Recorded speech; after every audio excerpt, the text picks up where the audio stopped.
Hey everyone, welcome back. Today we're doing a deep dive on something super relevant to, well, pretty much everyone. Definitely.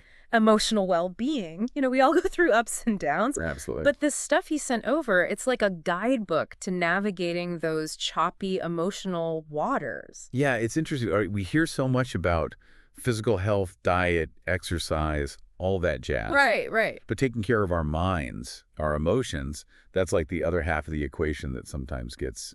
Totally. It's like we forget that our minds and bodies aren't these separate entities. They're totally intertwined. Like when I'm stressed, my stomach is the first thing to know it. Oh, tell me about it. Right. So what does this research say about that connection? So the mind-body connection is actually a big focus in this stuff. It talks about how like chronic stress can throw your whole system out of whack. You're constantly pumping out cortisol, the stress hormone, and over time, that can really do a number on both your mental and physical health. Almost like revving your engine constantly. Eventually something's got to give. Exactly. It's not sustainable. And that's why finding healthy ways to manage stress is so crucial. Which, speaking of stress, I feel like it's almost impossible to escape these days. I mean, am I the only one who feels like they're constantly juggling a million things? Work, family, that never-ending to-do list. Yeah, it's the modern day dilemma, right? But you're not alone, I promise. And the good news is this source offers some really practical advice for taking control back from stress. It emphasizes that it's not about eliminating stress altogether, because let's be real, that's just not realistic, but about finding coping mechanisms that work for you. Okay, so it's more about like learning to ride the waves instead of letting them knock you down. Precisely. It's about building resilience. And there are tons of different techniques you can try. The source talks a lot about mindfulness-based stress reduction or MBSR. It sounds kind of intimidating, but it's really about training your mind to be more present, more aware, and less reactive to stress. So, not letting every little thing send you into a tailspin. That's the idea.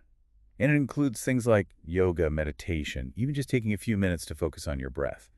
The key is finding what resonates with you. Meditation, huh? I've tried those guided meditation apps. Yeah, yeah. Sometimes it works. Sometimes my mind's like a bouncy ball. I feel you. It definitely takes practice, right? Yeah. And it's not a one-size-fits-all solution, but it's definitely worth exploring. Now, another thing this research really dives into is negative thinking. Oh boy, that's a rabbit hole I know all too well. Right. We all have those inner critics, those voices that tell us we're not good enough, smart enough, whatever enough. Ugh, yeah. And it's so easy to get sucked into those thought spirals. Like one minute, I'm like, did I send that email? And the next, I'm questioning every life choice I've ever made. It's wild, right? But here's the thing. The source emphasizes that we don't have to let those negative thoughts rule our lives. It talks about the power of affirmations and positive self-talk. Okay, so instead of I'm a failure, it's more like I am capable, I am worthy. Exactly. It might feel a little cheesy at first, but the research actually shows that this stuff can be really powerful. It's about consciously choosing to focus on the positive, to rewire those neural pathways, so to speak. So basically, we're training our brains to be more optimistic. Exactly. Hmm. Because thoughts become feelings, feelings become actions. So if we can shift those thoughts, it can have a ripple effect on our entire lives. That makes a lot of sense. But, life isn't all sunshine and rainbows, right? We're all going to experience tough emotions, sadness, anger, fear, uncertainty. How does the source say we should deal with those heavier feelings? Is it healthy to just like slap on a happy face and pretend they're not there? That's where emotional processing comes in.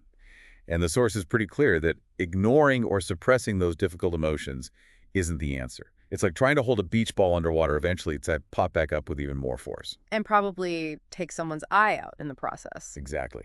So instead of trying to fight those feelings, the source encourages us to lean in, to acknowledge and understand them. To actually like befriend our anger or sadness. In a way, yes.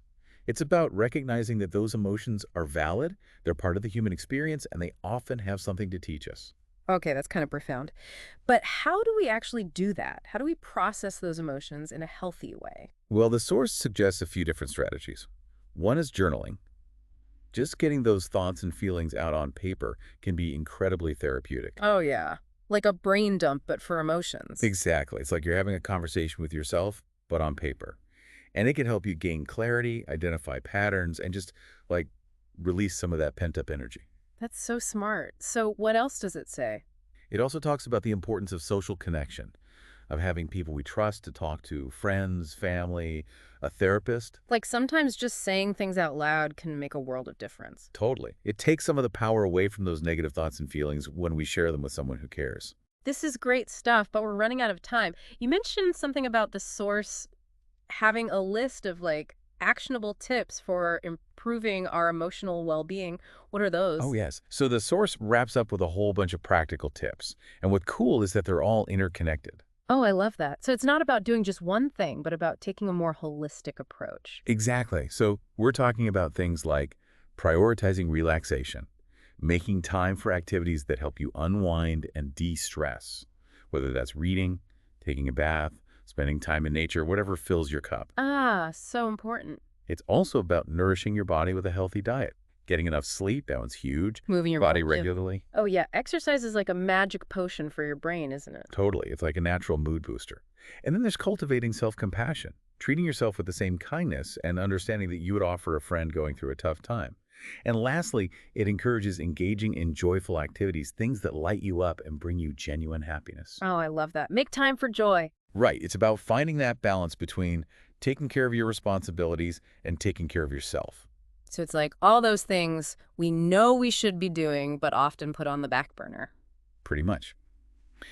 But the source really drives home the point that even small, consistent efforts in these areas can make a world of difference.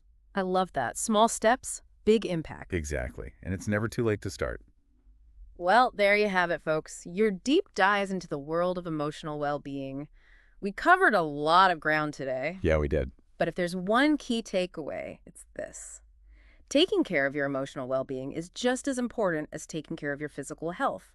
They go hand in hand. Couldn't agree more. So if you're feeling overwhelmed, remember that you're not alone. There are resources out there to help, and even small changes can make a big difference. Absolutely. Until next time, be kind to yourselves and each other.